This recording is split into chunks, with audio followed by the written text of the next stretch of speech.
হজরত মুসা আলাইহিসালামের অলৌকিক ঘটনার মতো লাঠি দিয়ে সমুদ্র ভাগ করার ক্ষমতা দাবি করে বিপাকে পড়েছেন এক ইথিওপিয়ান যুবক।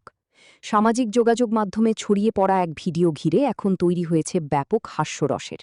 ভাইরাল হওয়া ভিডিওতে দেখা যায় হাতে একটি লাঠি নিয়ে সমুদ্রের পানিতে নামেন ওই যুবক। তার চারপাশে তখন জড়ো হন কিছু মুরিদ ও সাধারণ মানুষ। তার দাবি ছিল মুসা নবীর মতো তিনিও লাঠির মাধ্যমে পানির পথ আলাদা করতে পারেন। কিন্তু বাস্তবে উল্টো ঘটনা। যুবকটি পানিতে নেমে লাঠি উঁচু করে বিভিন্ন ভঙ্গিতে কিছুক্ষণ চেষ্টা চালান। এ সময় পাশে থাকা তার আরেক মুরিদ কোনো এক ধর্মীয় গ্রন্থ থেকে কিছু একটা পাঠ করছিলেন। উপস্থিত অনেকেই ঘটনাটি মোবাইল ফোনে ধারণ করতে থাকেন, কিন্তু কিছুক্ষণের মধ্যেই পরিস্থিতি নিয়ন্ত্রণের বাইরে চলে যায়। প্রবল ঢেউ ও স্রোতের মুখে দাঁড়িয়ে থাকতে না পেরে ভারসাম্য হারিয়ে ফেলেন ওই যুবক। এক পর্যায়ে ঢেউয়ের তোড়ে পানিতে পড়ে যান তিনি। পরে আতঙ্কিত অবস্থায় দ্রুত সেখান থেকে সরে যেতে দেখা যায় তাকে।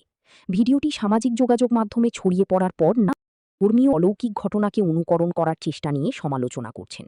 অনেকে মন্তব্য করেছেন, সামাজিক যোগাযোগ মাধ্যমে ভাইরাল হওয়ার আশায় এমন ঝুঁকিপূর্ণ কাজ দিন দিন বেড়ে যাচ্ছে। যদিও ঘটনাটিতে কেউ হতাহত হয়নি বলে জানা গেছে, তবে ভিডিওটি এখন ইন্টারনেটে ব্যাপক আলোচনার জন্ম দিয়েছে।